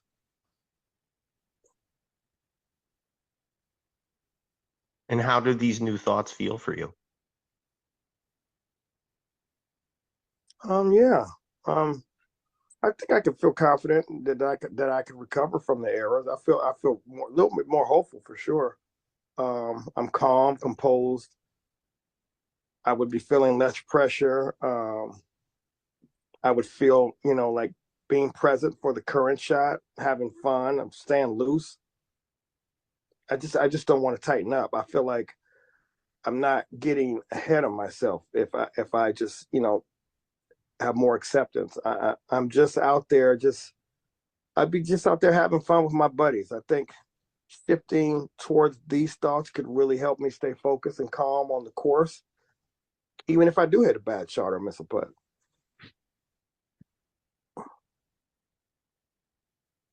Yeah, so those sound like some of the qualities you had mentioned earlier that you had said were closer to your true self when you're out there playing. Mm-hmm. So when I say that, how does it resonate for you? Yeah, I'm looser. Yeah, the lighthearted, relaxed, poised person having fun, like enjoying time with my buddies and not taking myself too seriously is definitely closer to showing up as my true self for sure. And as you bring up those qualities that are like your true self, how does that feel to be getting closer to that after thinking about, a different way to approach your golf game? Um, it would feel good to show up more authentically, like, like we said, the true self. I think I'd feel more connected to having fun. I wouldn't be showing up like feeling pressured and tense like I have been lately on the course. Um, I'm looking forward to like playing in a more relaxed and carefree manner. I think that's a great idea. Yeah, I think I could do that.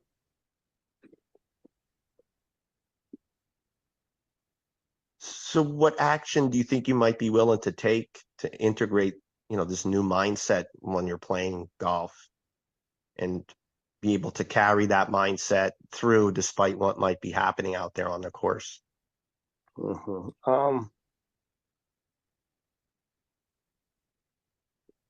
Yeah, it's going to take some time, I think. I had really gotten into some bad habits. I think routine will help. I can commit to a routine before each shot, maybe. Yeah, so I'm into mindfulness. I think I could take some deep breaths, maybe do like a breath awareness meditation or something, to get myself grounded in that moment. It would help me stay calm, more focused and composed. I think I can let those other thoughts and emotions pass in that case. I could also see like before I take it, I could, just focus on my mechanics and hitting a clean shot. If I notice myself like feeling pressure or stress, I maybe remind myself like I'm out there to have fun. Yeah, and then maybe focus on my breath to maybe calm down in that moment. I guess if I hit a bad shot, I can try and let it go. Um, yeah, I can see bad shots as chances to use my strategy to get myself out of trouble during the hole, I guess.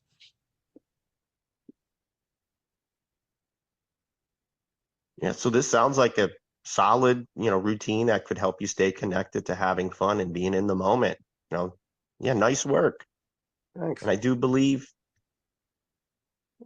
believe this plan will definitely can help you carry you through challenges as they arise. Mhm. So what do you think the ideal time frame would be to start this? Well, I'm excited to try this new process. I think I tried like immediately. Yeah, I think the upcoming rounds would be great. I'm excited to try this process and see where it takes me. I think I could start it, during my next round of golf. I think I'm going to call all my friends and see if we can book a tee time next week.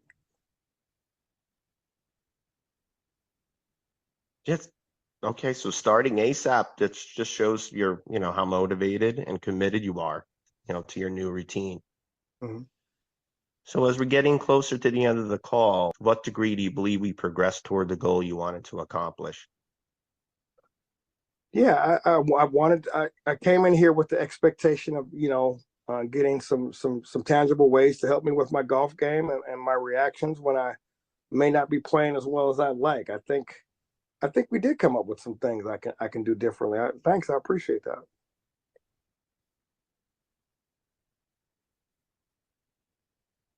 I'm glad to be here to help. So to recap, the next round of golf, you're going to implement a routine where you focus on having fun, staying calm and present through use of mindfulness techniques. Yeah, So how do you feel about integrating these strategies into the upcoming rounds?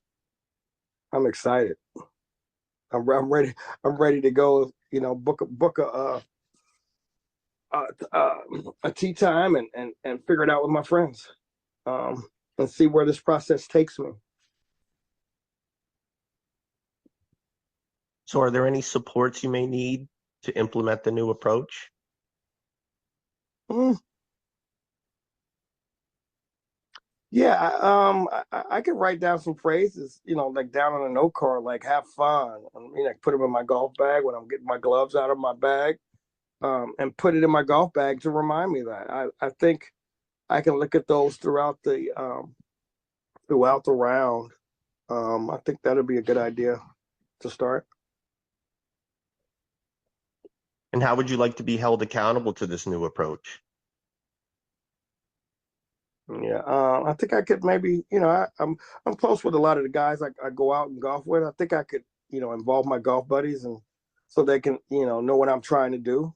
Yeah, I think it would be a good idea to involve some of them, and they would be comfortable with reminding me to, when I start going off the rails and reverting back to bad habits, to just have that accountability with them. I think that'd be great. Okay, so it sounds like you'll have some friends to help you see it through. Yep. And I just want to applaud, your willingness to look at yourself and courage to make some changes. Yep. Yeah. So as we end the call, I'd like to invite you to reflect on some insights we discussed today. So what do you think you learned about yourself? First of all, I really love playing golf, but I haven't been happy about my ability to focus and concentrate on my reactions, like to bad shots. So, I think I've been putting myself under a lot of undue pressure, by focusing on my high scores, and I think I can get caught up with how I'm playing. What I may be doing wrong, when things don't go as planned. My emotional reactions take me further away from the game. So I think my inconsistent play is like partly due to allowing things like bad shots to distract me, and when I lose focus, I forget why I'm out there. What I'm out there to do, because I love the game. I love being out there playing with my friends. Just talking about it really helps me feel better about it.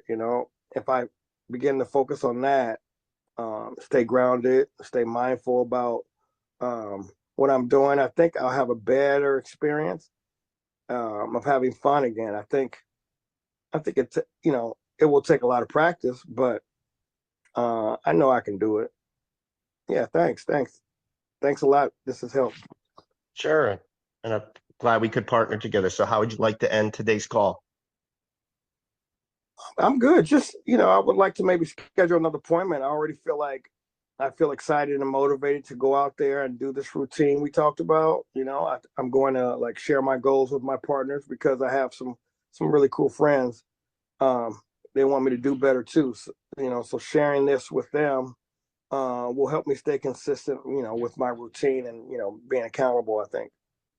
I just want to show up as the person that they like to play with, instead of that guy that, when you go out there, I'm not like responding appropriately. So again, I really thank you for the help.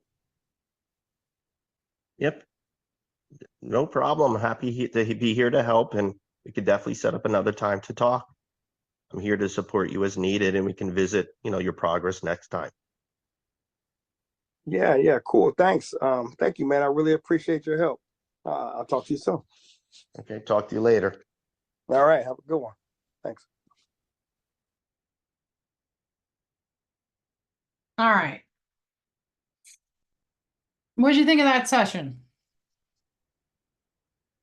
I thought it was really, really amazing. I actually wrote down a whole bunch of things that I kind of took from that, things that stood out to me. Why don't you share something? What was your biggest thing? Oh, the biggest? I don't know. There's quite a few things here. I really liked how he helped. Is it Juarez? How do you pronounce his name? How Coach Ramini helped Juarez really connect to how his emotions were affecting his behavior, that affected his relationships, and really helped him to understand that ripple effect. Yep. I thought that was pretty powerful.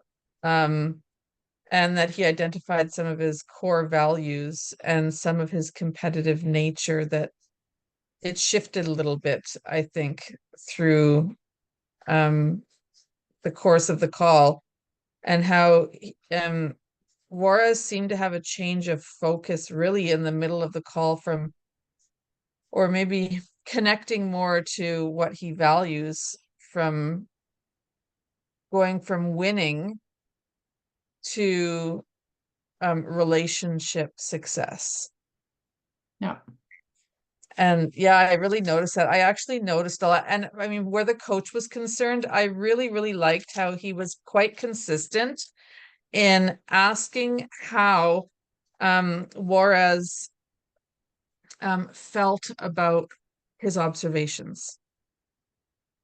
Yeah. You know, it really helped him to measure not only like how is he doing in his observations, is he getting it right? And, you know, I Mhm. think really helping him to become a better coach. Anyways, I could go on and on. There's just so much. It was great. Okay. Yeah, so that's kind of one of my favorites. It's short and sweet. You know, it's 30 minutes. But it is really powerful. And it has it has a lot of emotional intelligence in it. But some people that have observed it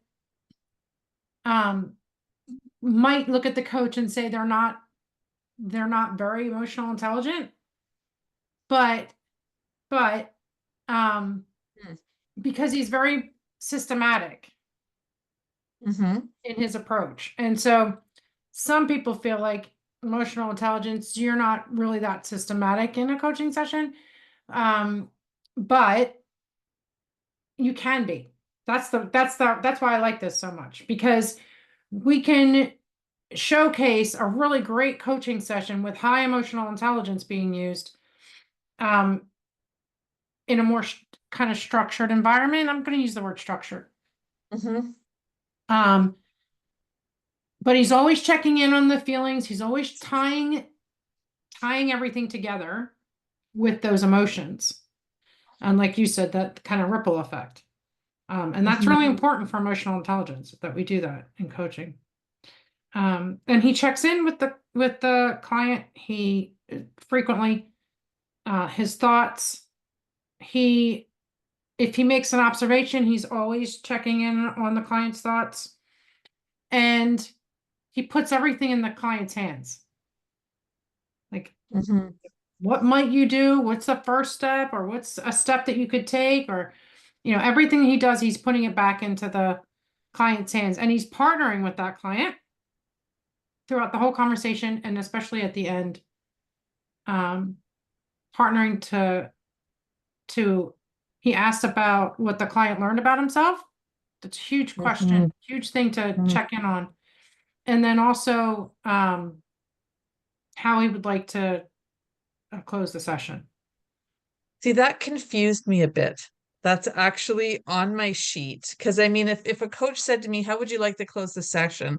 I think I'd be sitting there going, what are my options? What do you mean? I think that's where I would probably be at. And so, but interesting enough, Juarez responded with, well, let's make another session. Yeah. And it was something that he initiated. So, and what if he didn't want another session? Or what if he didn't feel he needed another session? Then would he feel stuck with, okay, how do I answer this? I think this client's used to this coach, but it's also Okay. something that you can explain at the beginning of your conversation, that you'd like to have partner with the client on how to close the sessions. It could be as simple as they say, I'm good. I don't think we need to do anything else. Mm-hmm. Mm-hmm. It could Okay. be it could be something different. It could be something like, well, even picking out like what was the most meaningful part and making note of it. That could be a way to close this, close the session. So the client might say, I just want to kind of highlight that I feel like this was my biggest moment, or this is something that really changed my thoughts or my behaviors, or whatever. But you also want to give them the space to think about it. Mm-hmm. when you ask that type of question. Yeah. Rita, did you, I know you turned your camera off. I wasn't sure if you left or. I know, yeah, I'm battling a little bit with internet speed, so I just turned off the camera. Oh, okay. But So, what I enjoyed was the way that he almost explored this person's own way of observing his golfing. So he phrased with a question, and it almost, asked the client to look at their situation from different angles. And I made these little blocks that said that's exploring, exploring, exploring. And then at some point he changes the gears and he says, but what would happen if you, and he introduces what the client brought forward as the new perspective and the new approach towards the situation, which I thought was really clever, really clever. yeah. Yeah, like I said, this is one of my favorites. I think he does really good work. He scored a 32 out of 37, so it's it's a pretty high, it's almost 87%, which is pretty high for a PCC recording. So yeah, I think it was done well, and I think he does a couple clever things in there. I think that was a good word. Okay, great. So this is, again, this is a PCC recording. Using the PCC markers is how it was graded and assessed. So we're going to be watching some other videos as we go along. Some will be ACC, but most of them are going to be kind of at the PCC level because that's what we're looking at those PCC markers. But we also want you to see the ACC levels as well. And I think one is actually an MCC. So you'll get to see that too. All right, I'm going to share my screen, and my computer is running out of power, so let's get that plugged back in. There we go.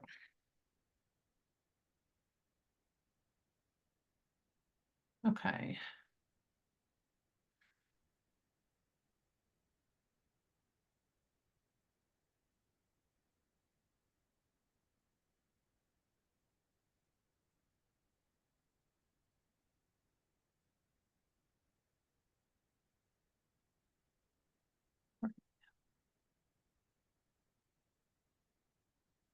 No.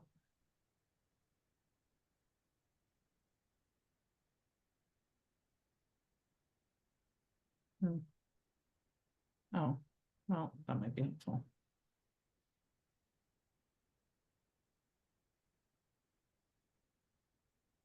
Why is that showing?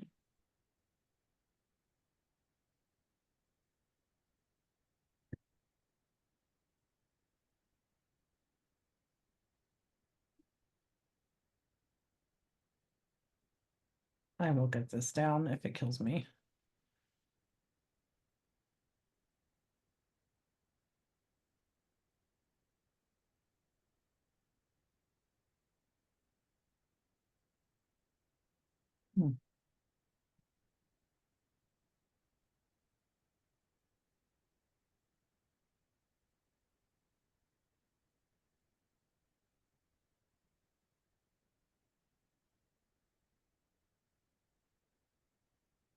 I think I have something stuck open or something that these things are not opening.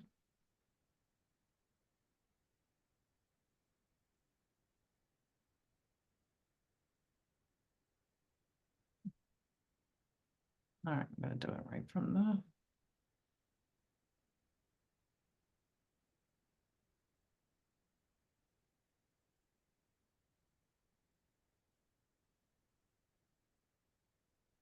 All right.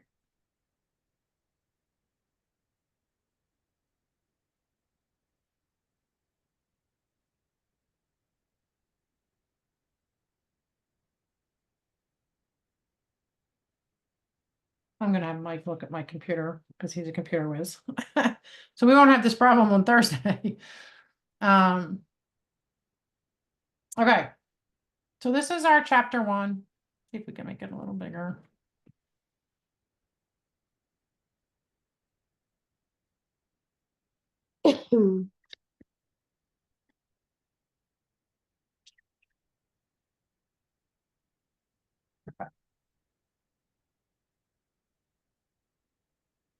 So,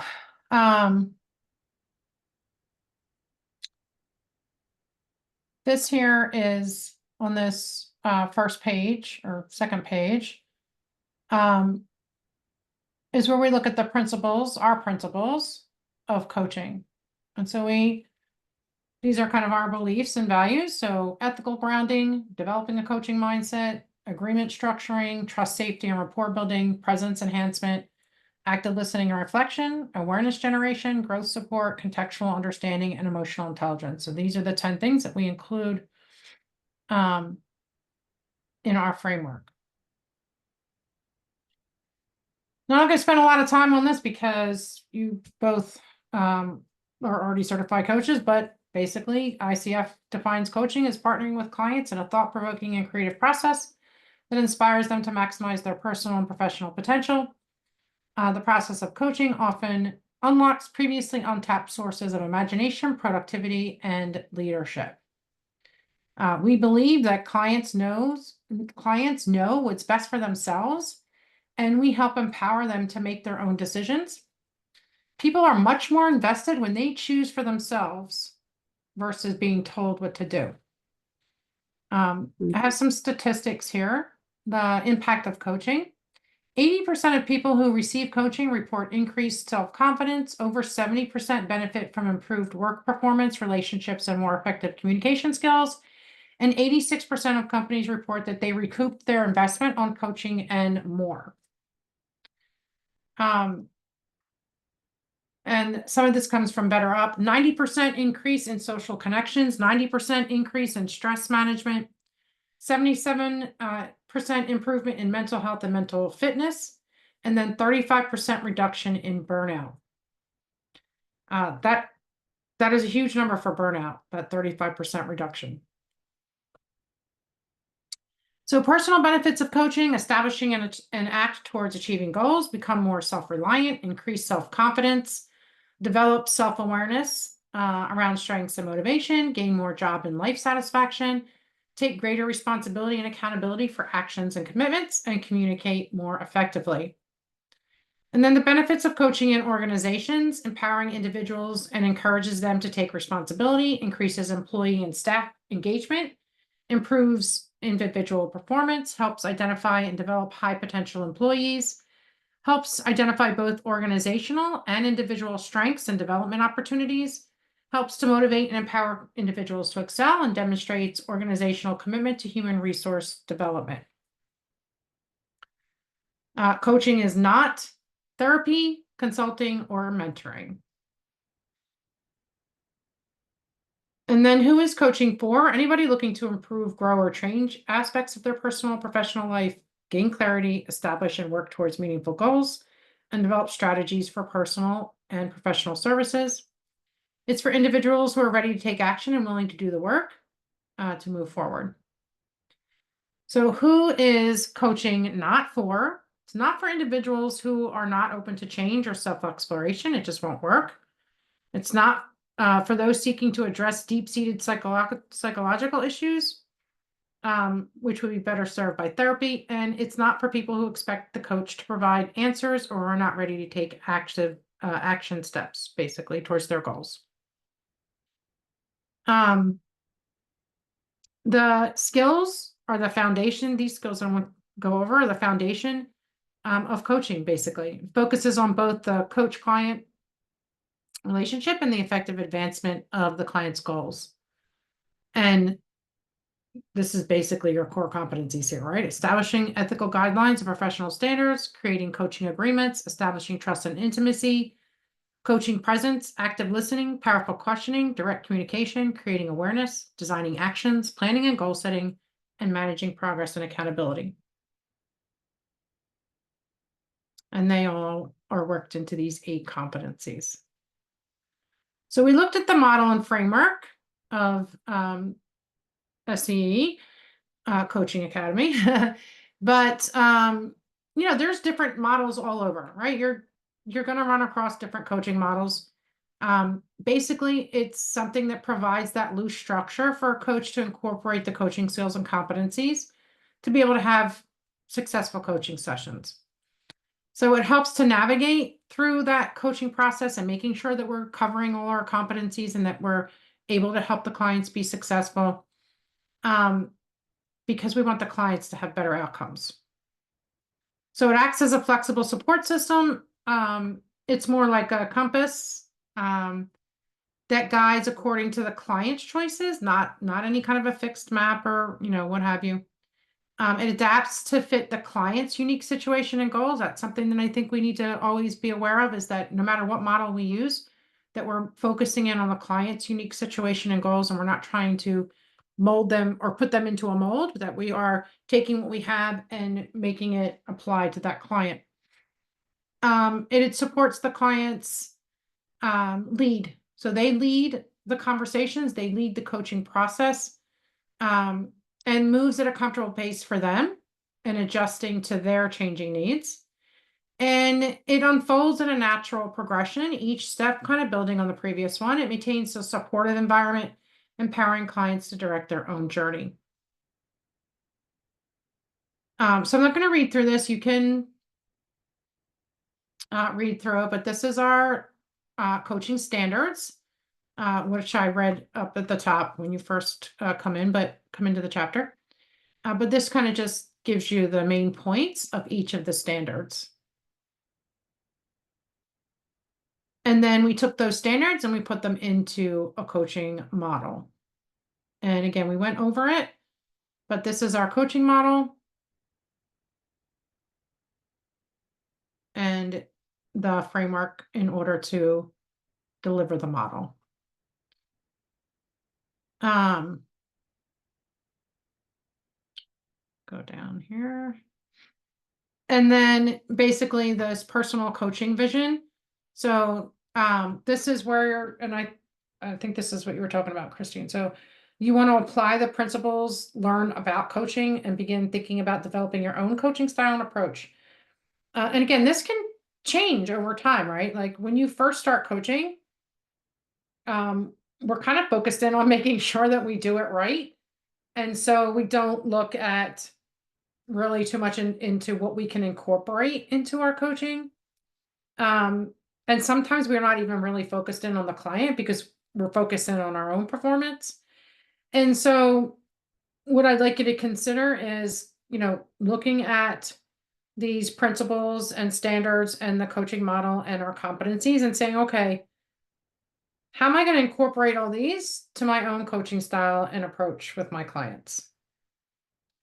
So just kind of taking a moment, write down why you're drawn to coaching, what brought you into coaching. What about it resonates with your personal values and how you want to impact others? And then kind of describe the characteristics of who you want to work with the most, which we call your ideal client. And then what types of goals would they have? What challenges would they face? So what are the main things that draws you to that group of people to coach them? And then for personal growth, identifying 2 areas in your life where you're experiencing significant growth. How does that experience enhance your overall coaching philosophy or practice or what have you? And that's something to think about as well, is that a lot of, for instance, if you were to do contract coaching with companies, a lot of them ask you what your coaching philosophy is. And so you can build your philosophy based off your personal coaching vision.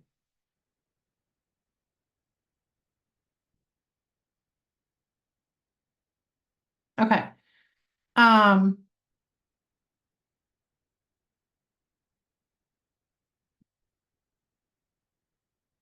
Questions about anything that we've covered today?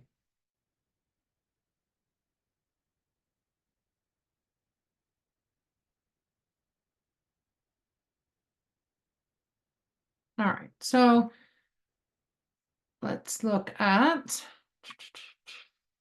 complete. Go to 2. So for 2, you're gonna download the chapter. I'm gonna share my screen again. We are gonna watch another video.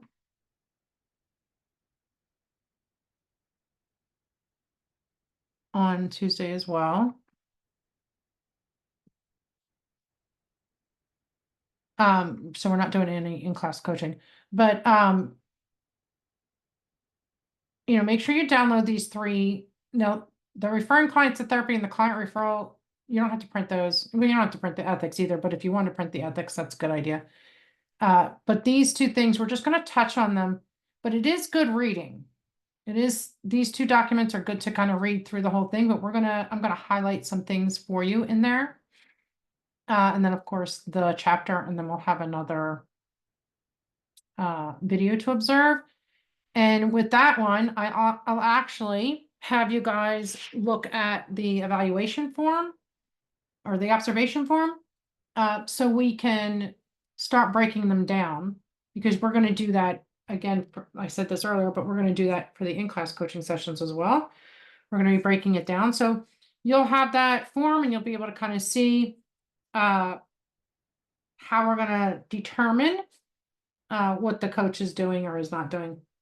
But we're just going to ease into it, not doing anything crazy. Just going to kind of follow along on that evaluation form so that you can see how the coach is doing throughout the session. So that's for Thursday.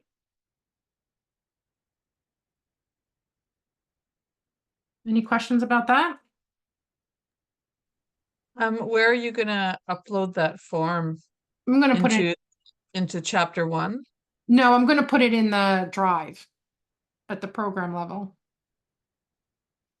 I'll show you. So okay, so yeah, right in the program where we download all the other PDFs. Yeah, I'm going to put it right there. Okay. Yeah. Okay, so biggest takeaway from today.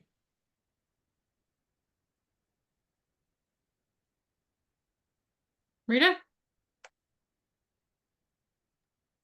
For me, I realized that teaching is very natural, comes naturally to me. And I feel encouraged tonight because I know coaching is a skill that I can, again, pursue and gain. Yeah. Good. Christine?